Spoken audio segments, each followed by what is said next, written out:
Again, this is Ryan Groth with Followup Power alongside Greg Wallach of Best Roofing. And we're going to talk about this next important step of building an amazing, successful sales organization is defining the sales process. Okay? So Greg, why is that so important and why is that in this conversation? Well, processes drive consistent behavior. Okay. So when a lead comes into your organization, when it comes in, it should flow systematically through the organization so that the functionality of whatever is done in that process gets done effectively each time. Sure. So let's talk about let me walk you through what a sales process would look like here at Best Roofing. Ring, ring, ring. Yeah, phone call, email comes in, an inquiry comes in. Yep. Okay, do you think we bid everything? Why not? Yeah, why not? No. The first thing we do when an opportunity presents itself is we pre-qualify it. And we pre-qualify it based on who we have defined ourselves as. And who are we going to work for? Hey, you guys, I live in Fort Lauderdale. Can you fix my leak in my house? Yeah, no, we probably wouldn't do that. Right. We probably wouldn't do that. So first thing we always do is we pre-qualify it. Okay.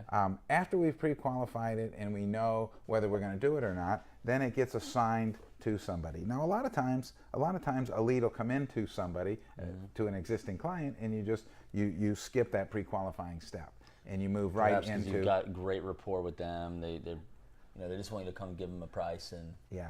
Right. But if they don't have a relationship and it's a new opportunity, it comes into the company. We have somebody who does that pre-qualification step. After that pre-qualification step, then we assign it to somebody. Yeah. We assign it to an account manager. And because we've separated estimating from account management or from sales, we also assign a salesperson to it. Then you got to have one person who's actually going to do the takeoff. Whether the takeoff, that is the salesperson or the estimator or a designated takeoff person. Right. Gotcha. Right. And if it's a new construction job or a project, set of plans that you download. Yeah, your estimators are usually going to do the takeoff. If it's a project that needs to be surveyed in the field, sometimes the estimator would go out on it. But sometimes if you have enough of it where you could dedicate a person to it, you have a dedicated person to it, and then you define that process. What's the takeoff? Because you want the takeoff coming back the same way all the time. Right. You want to, if you got Jorge or John, it's going to come the same, and you're not going to have you're going to have consistency and integrity with every one of your opportunities, right? Yeah. Then the next step is to do your estimate. Now, I'm a real believer in having an estimating system. I've personally, over the years, I've used a system called the Edge. Great system. Yep. I've been working with it for 25 plus years. We have a database that's set up where no matter who the estimator is, if the quantity takeoff is put in there, you're going to come out with the same price, because it's got consistent units of production. After the estimate is put together, then you have to draft your proposal and put that together. Now, if it's a bid, it usually just fill in the blank, put the number on it, boom. If you're transaction oriented, just send it out and wait to hear from somebody. But if you're relationship focused, you're going to want to craft that presentation. You're going to want to put it into a format that is going to present itself to the client in such a way that hopefully they will find favorable. Great. And you want to do that in person if you can. Always do it in person. In person. And then what happens after that?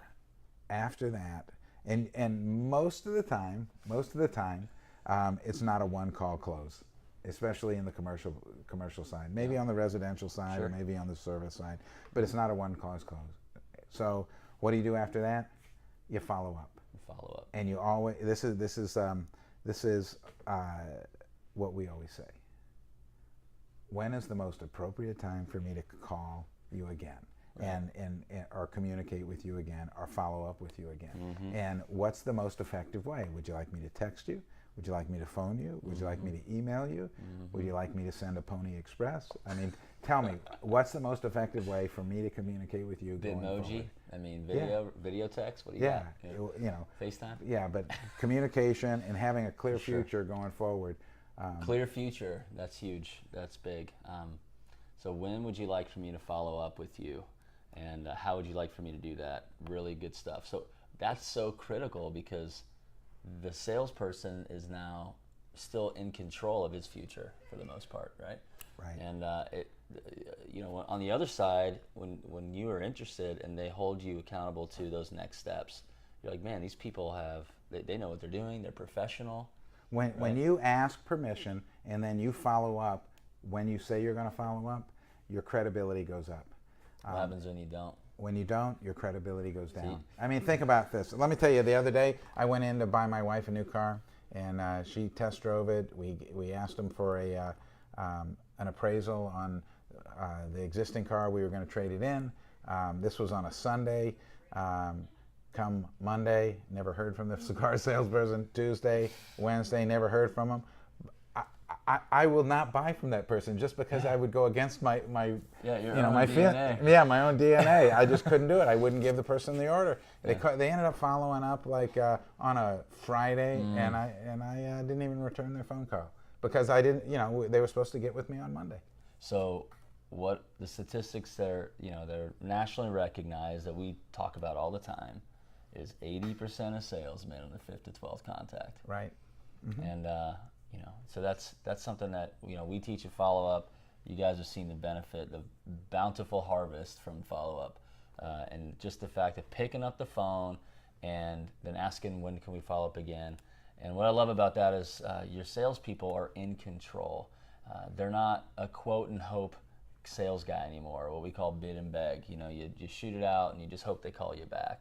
And I think what I've seen is some personalities.